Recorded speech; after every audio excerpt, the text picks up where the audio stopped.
오늘도 우리 하나님이 저와 여러분에게 복을 주시고 은혜 주시는 복된 주일 은혜의 첫 시간 되시기를 먼저 주님의 이름으로 간절히 축원드립니다. 서울 어느 교회에 있었던 이야기입니다. 주일날 한 여자 성도님이 예배당에 강아지를 데리고 온 것입니다.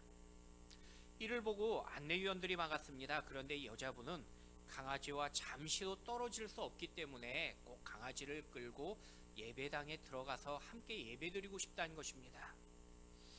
안내위원들은 예배에 방해되기 때문에 강아지와 함께 들어갈 수 없다고 간곡하게 말씀을 드렸습니다. 대신 예배 끝날 때까지 안내위원들이 이 강아지를 입구에서 대신 돌봐줄 테니까 안에 들어가서 이 마음 놓고 예배를 드리시고 끝나시면은 다시 이 강아지를 가져가신 게 어떻습니까? 라고 제안을 합니다. 오랜 이 논쟁 속에서 결국 이 여자 성도님이 설득이 되어져서 혼자 예배당에 들어갔습니다. 그런데 문제는 예배 시작하고 들어간 지 한 10여 분도 지나지 않았는데 급히 나오는 것입니다. 그리고는 하신 말씀이 강아지의 생각 때문에 도저히 예배를 드릴 수가 없다는 것입니다. 그리고 강아지를 데리고 결국 집으로 가버렸다는 그런 이야기를 들었던 기억이 있습니다. 여러분, 사람은요 누구나 관심이 있다는 것입니다. 어쩌면 지금 여러분 모두가 예배당 안에 함께 계시지만은 사실 마음은요 다른 것이나 다른 곳에 가 있을 수도 있습니다. 마치 앞서 소개해드렸던 이 여자분처럼 강아지 생각, 돈 생각, 집안 생각, 먹는 생각, 자녀 생각으로 지금 하나님 앞에 집중하지 못한 분이 계실 수도 있습니다. 여러분, 문제는요 그것이 여러분의 진짜 관심이라는 것입니다. 예배보다 더 여러분의 관심을 가지고 더 사랑하는 것들이 지금 내 마음을 붙잡고 있는 것입니다. 하지만 저는 이 시간 여러분의 관심이 오직 하나님이 되시며 또 주님을 향하고 주님을 기쁘게 하는 일이 이 시간 여러분의 중심이며 관심이 될 수 있기를 먼저 주님의 이름으로 간절히 축원드립니다. 사도행전을 보시면요 사도 바울은요 로마를 가기를 원했었습니다. 그 이유는 당시의 세계 중심이었던 이 로마에서 복음을 전하기를 소원했던 것입니다. 이미 옥에 갇혔던 이 사도 바울은요 충분히 무죄로 풀려날 수도 있었습니다. 하지만 로마 황제에게 재판을 받겠다고 청원했고 이제는 로마로 향했습니다. 여러분, 사람은요 관심이 그 사람을 만들어 가더라는 것입니다. 거룩한 목적으로 살아가면요 그 인생도 거룩해집니다. 저는 먼저 바울의 거룩한 열정이 여러분의 중심이 되며 여러분의 관심과 열정이 될 수 있기를 다시 한번 주님의 이름으로 간절히 축원드립니다. 그렇다면 2026년을 시작하는 올 지금 1월 중순 이 시간에 우리는 다시 하나님의 은혜로 새롭게 시작하기 위해서 우리는 어떤 마음으로 오늘 우리에게 결단할 것을 성경 말씀하고 계실까요? 자, 첫 번째는요 매임까지도요 은혜라는 그 고백을 우리에게 말씀하고 계십니다. 우리 읽었지만은 본문 20절 말씀 우리 같이 한번 다시 읽어보도록 하겠습니다.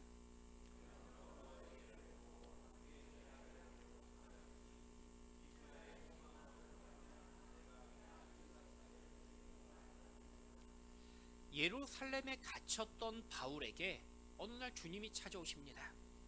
그리고 로마에서 복음을 전하게 하시겠다고 그렇게 약속하며 말씀하신 것입니다. 아마도 바울의 마음은요 주님께 친히 사명을 받았기 때문에 금방 로마로 가서 이제 복음을 전하고 로마의 성도들을 교제할 수 있을 시간이 다가올 것이라고 그렇게 여겼을 것입니다.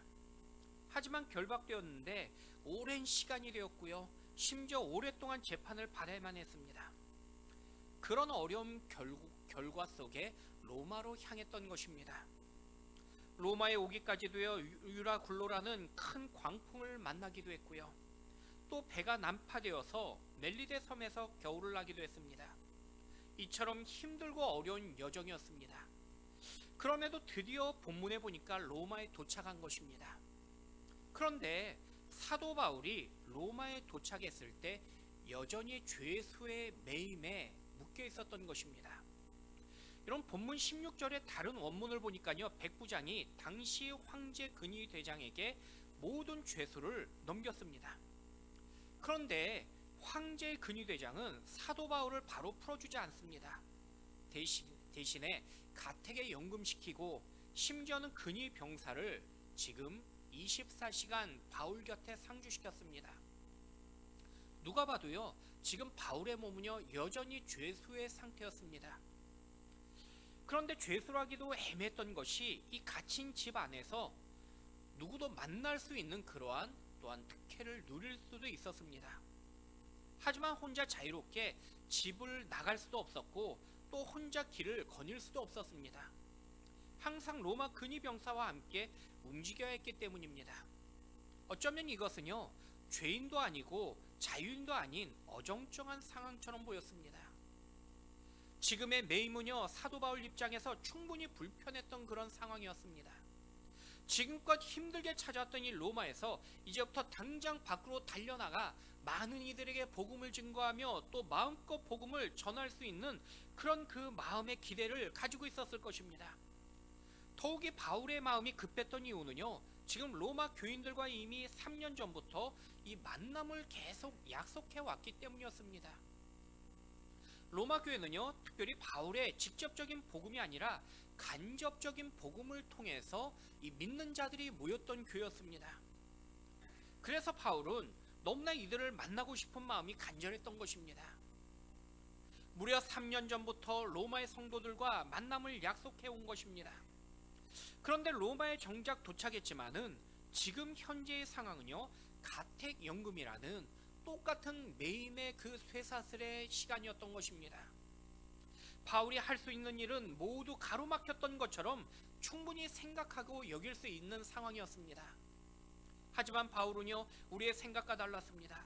여러분, 본문 20절 말씀해 보니까요, 쇠사슬에 매여 있지만은 그 이유가 이스라엘의 소망으로 말미암아라고 그렇게 고백하고 있기 때문입니다.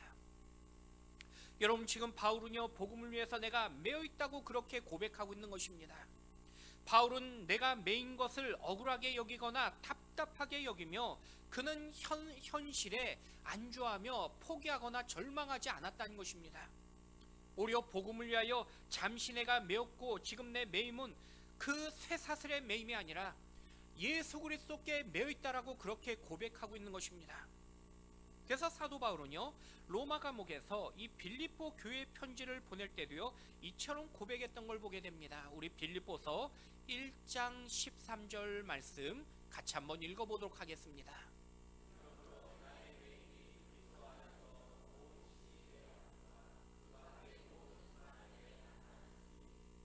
여러분, 사도 바울은요, 지금 내가 로마 군대에 매였던 것이 아니라 오직 복음에 매였고 예수 그리스도께 매여 있다라고 그렇게 고백하고 있습니다. 지금의 결박이 예수 그리스도께 내가 결박되었다라고 고백하는 것입니다.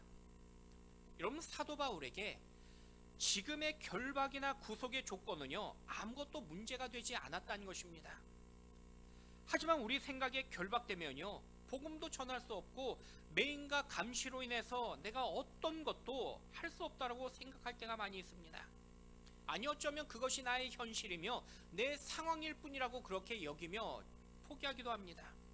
하지만 바울은요, 어떤 결박이나 현실의 매임이 나에게 문제가 되지 않는다라고 고백하는 것입니다.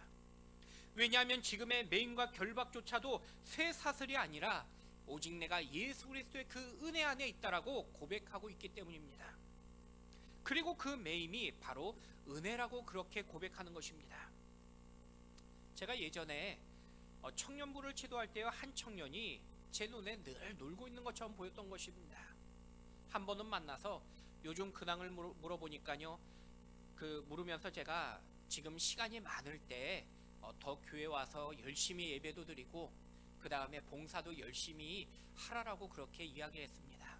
이왕이면은 함께 매주 성경 공부도 같이 하자라고 그렇게 이야기했습니다.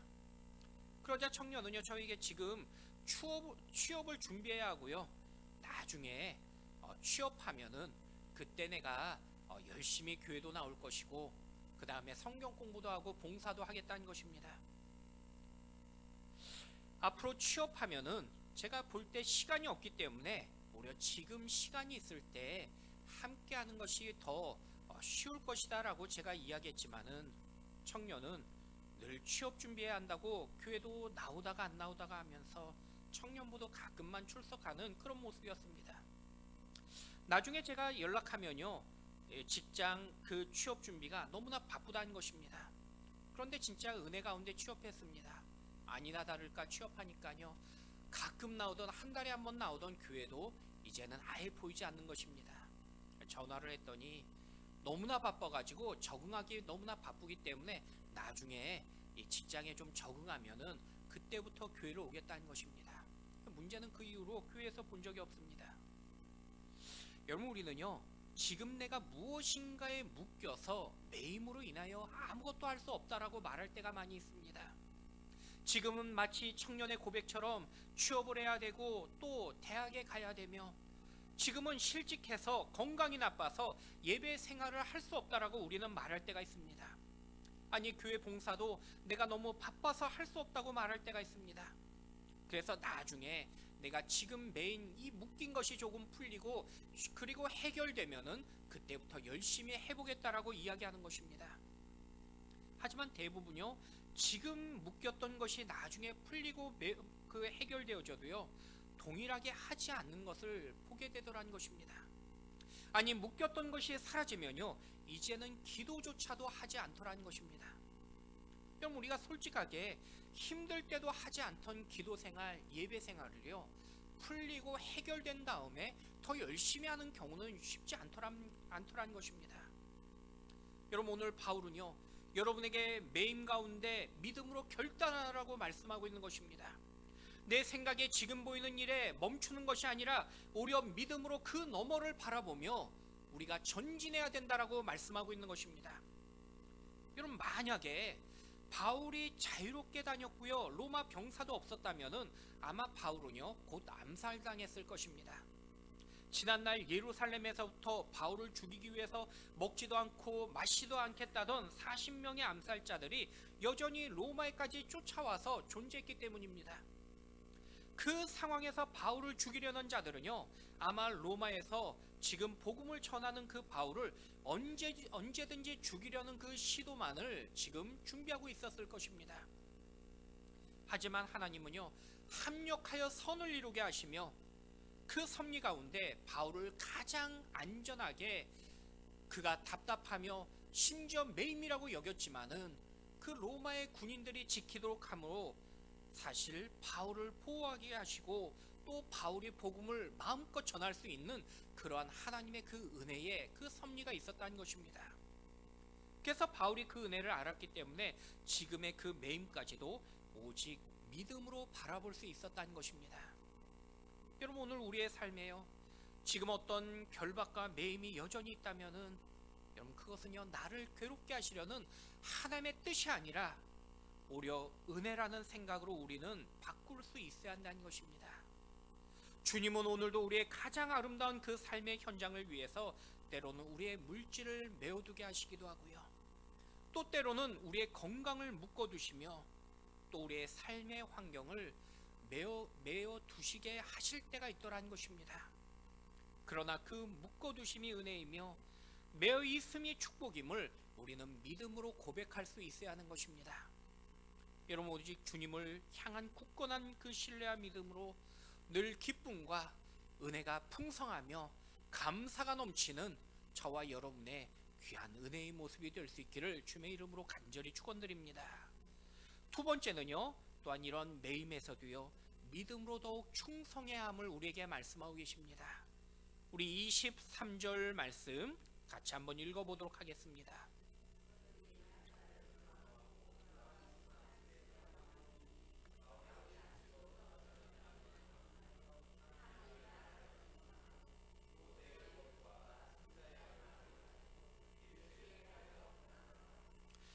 여러분, 지금 바울의 상황은요, 밖에 나가서 마음껏 전도하고 복음을 전할 상황이 아니었습니다. 누가 봐도 주어진 상황이 너무나 제한적으로 보였습니다. 하지만 바울은요, 지금의 모든 상황 그 매임까지도 주님의 선하신 뜻과 그리고 계획과 섭리가 있다고 그는 신뢰했습니다. 지난날 예루살렘과 가이사랴에 묶였던 것처럼 지금도 로마에 감금되어 있지만은 오히려 이 결박까지도 주님의 은혜이며 사랑이라고 확신했던 것입니다. 그래서 사도 바울은요, 지금의 결박이 조금도 복음 전한 일에 방해할 수 없다고 그렇게 여겼습니다. 오히려 스스로 예수에 묶였다는 그 생각을 통해서 자신의 상황을 바꿔갔던 것입니다. 그래서 바울은요, 복음을 전하기 위해서 이제는 찾아가는 것이 아니라 오히려 사람들이 바울에게 찾아오게 하는 그러한 그 방법으로 복음을 전하고 있었습니다. 오늘 본문 17절 말씀해 보니까요, 지난날 사도 바울의 그 선교에서 지금 그 지역의 유대인들이 먼저 복음을 전했던 것처럼 로마의 유대인들에게도 먼저 복음을 전하려는 그 목적으로 유대인 지도자들과 만났던 것입니다. 그래서 본문 23절에 로마의 유대인들과 만남의 약속을 자기 집에서 정했습니다. 그날 수많은 유대인 지도자들이 사도 바울의 집으로 찾아왔고요, 바울은 그들에게 복음을 증거했던 것입니다.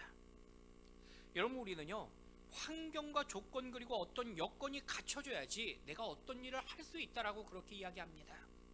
하지만 이미 내 생각이 믿음으로 전한다면요, 그 다음부터 나타난 특징이 있는데 더 이상은 환경이나 조건인 것입니다. 아무리 하나님의 선지자지만은 하나님께서 정말 그렇게 말씀하셨을지라도 우리의 지금 상황과 환경이 매여 있는데 어떻게 그런 일이 일어날 수 있겠느냐라고 그러면서 오히려 그 선자를 조롱하며 비난했던 것입니다.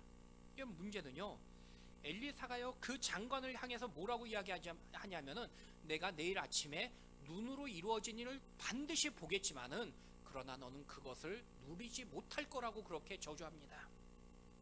놀라운 사실은요, 다음날 아람의 군대가 모두 밤새도록 도망쳤습니다. 그리고 아람의 막사마다 군량미가 차고 넘친다는 소식이 전해졌던 것입니다. 이 소식을 들었던 사마리아 성 안의 사람들이요, 문을 열고 달려나갈 때에 안 된다, 불가능하다고 말했던 그 장관이 그 앞에 막고 있다가 밟혀 죽어버립니다. 여러분, 사람들이요, 우리가 때로는 불가능하다고 말합니다. 우리의 현실과 상황을 보았을 때 우리의 그 매임과 그리고 우리의 그 모든 것들이 안 될 수밖에 없다라고 그렇게 말한 것입니다. 하지만 성경은요, 불가능한 것이 아니라 믿음이 없기 때문에 할 수 없다고 말씀하고 있는 것입니다. 내가 믿으면요, 내 생각이 변하고 내 생각이 변하면 이젠 믿음으로 우리가 반응할 수밖에 없다라고 성경 우리에게 말씀하고 있는 것입니다. 여러분, 주님은요, 내 믿음을 통해서 매임의 환경도 바꾸시겠다고 약속하며 말씀하고 계십니다.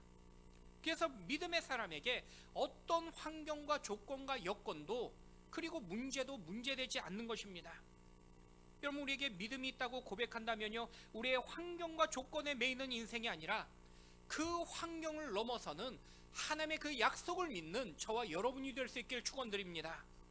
마지막 세 번째는요, 여러분, 우리의 매임 속에서도요, 천국 소망으로 살아갈 것을 우리에게 말씀하고 계십니다. 우리 본문 30절과 31절 말씀 같이 한번 읽겠습니다.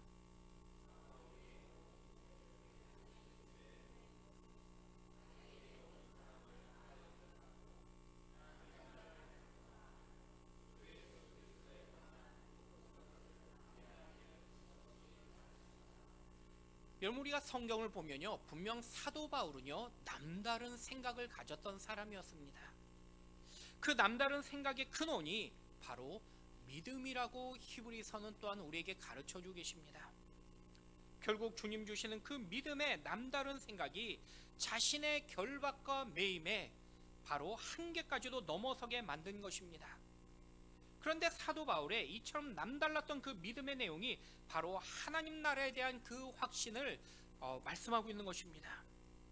여러분, 사도 바울에게 천국에 대한 소망이 바울의 제한된 모든 삶에서 바로 환경을 극복할 수 있었던 그런 근원의 일이라고 그는 고백하고 있는 것입니다.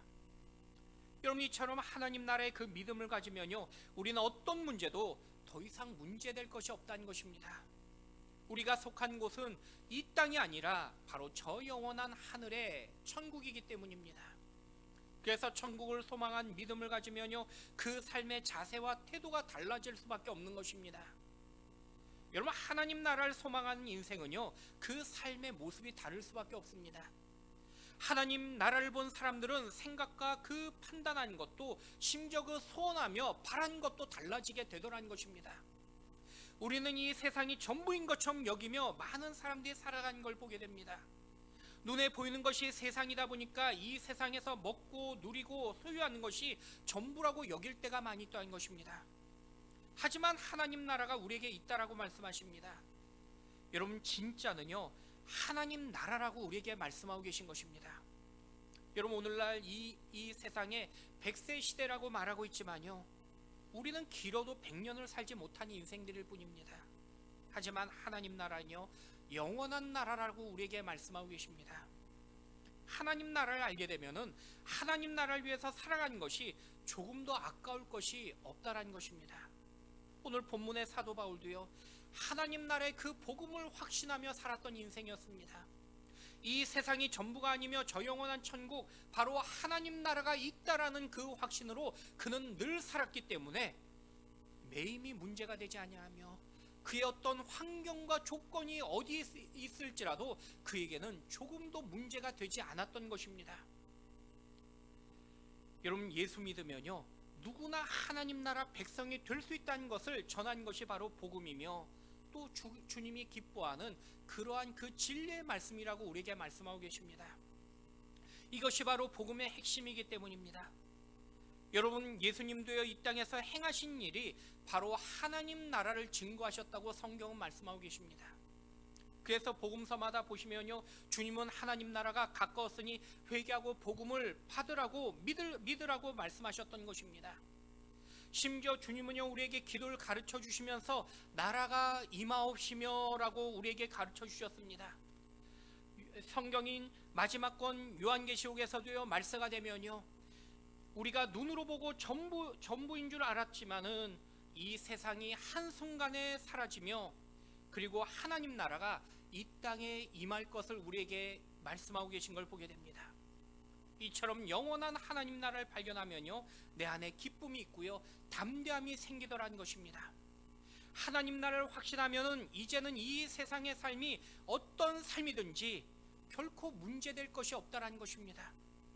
지금 내 가치관과 관심과 모든 판단과 소원이 세상적 기준에서 하나님 나라의 가치관으로 변할 수밖에 없기 때문입니다. 여러분, 오늘 사도 바울도요 하나님 나라의 복음을 그는 알았습니다. 그리고 그 하나님 나라를 모두에게 전하고 싶었던 것입니다. 그래서 그는 그 먼 로마 땅까지 이르며 도착한 것입니다. 하지만 안타깝게도 로마의 유대인들은요 하나님 나라의 복음을 거절했습니다.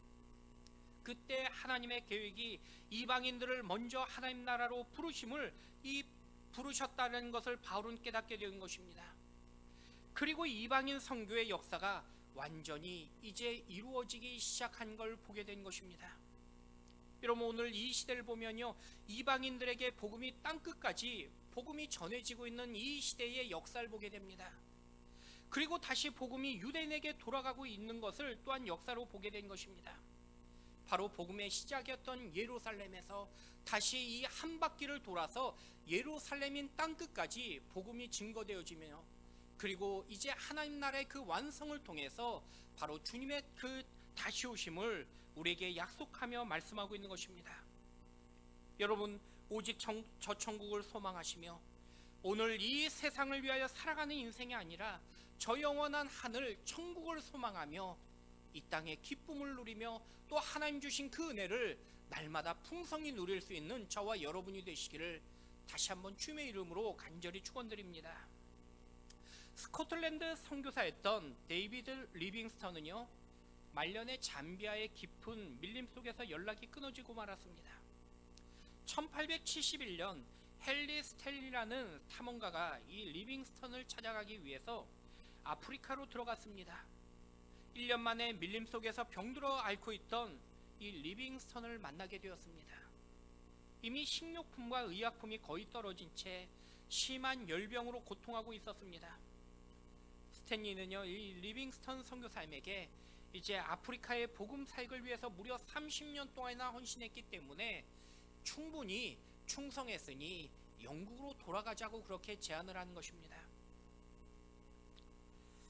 그런데 리빙스턴 선교사님이 이때 이런 유명한 대답을 했다고 그럽니다.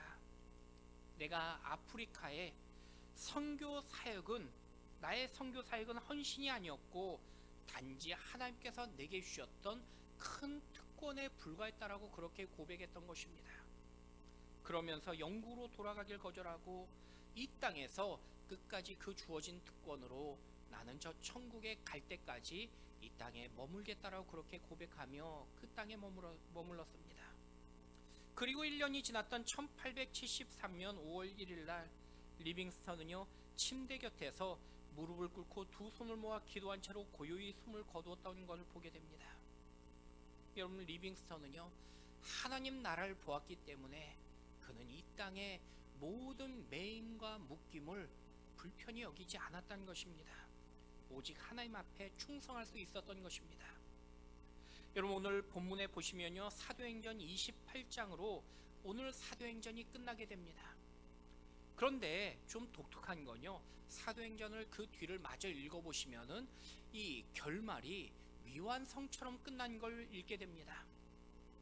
다른 66권의 모든 말씀들은 한 권을 기록하고 마칠 때마다 분명히 이 마치는 것이 느껴지는 그런 기록으로 기록되어져 있습니다. 하지만 사도행전은요 이 기록이 끝났다는 말이 없이 갑자기 28장이 끝나고는 로마서로 넘어가 버립니다. 그런데 그 이유는요 사도행전의 기록은 끝났지만요 그 믿음의 삶은요 여전히 끝나지 않았기 때문이라는 것입니다. 여러분, 오늘 어느새 2026년에 1월의 중순이 되었습니다. 하지만 오늘 이 시간은 단지 우리에게 주어진 반복적인 시간은 아니란 것입니다. 어쩌면 돌이킬 수 없고 다시 보낼 수 없는 한 번뿐인 시간인 것입니다. 여러분, 우리는요 이 시간을 믿음의 소망으로 새롭게 출발해야 되는 것입니다. 마치 사도행전의 말씀이 새롭게 29장의 말씀을 우리의 삶을 통해서 기록되며 증거해야 되는 것처럼 하나님은 그 주인공이 바로 오늘 여러분이 되기를 원하고 계신 것입니다. 여러분, 주님은요 오늘 땅끝까지 이르러 주님이 증인이 되라고 우리에게 말씀하고 계십니다. 그 증인의 삶은요 어제로 끝났던 것이 아니라 다시 은혜 가운데 새롭게 시작되어지면서 우리의 베델 교회 안에서 여러분의 가정과 직장과 만남을 통해서 일터 사역 속에서 우리는 이제 새로운 그 기록을 또한 우리의 삶 속에서 기록해 가야 될 마땅한 사명의 충성이 우리에게 맡겨진 것입니다. 여러분, 이 한 주간에 하나님이 기뻐하는 일을 행하시며 맡겨진 우리에게 그 충성을 우리의 매임과 한계를 넘어서는 저와 여러분의 복된 믿음의 결단의 한 주간이 되시며 또 믿음의 귀한 모습이 되시기를 우리 주님의 이름으로 간절히 축원드립니다.